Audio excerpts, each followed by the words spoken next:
Hello everyone, my name is Jackie. I'm an artist, teacher and the owner of the Painting Cave. Drawing in proportion and to scale is one of the elements in art, and it's really hard to accomplish, especially when you're still learning to draw. I'm a firm believer in finding solutions to these problems, and recently I came across this tool. Do you know what this is?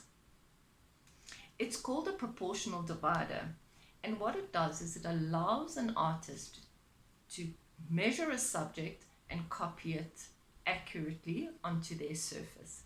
It also allows you to enlarge or reduce the size of the object that you are copying, and it also allows you to work off photographs or from life. So how cool is that? Do you want to learn how to use one? I have recently created a free mini course just for you to show you how to use a proportional divider. I'll also tell you where you can buy them, and I'll even show you how to make one. So sign up on the link below and let's do this.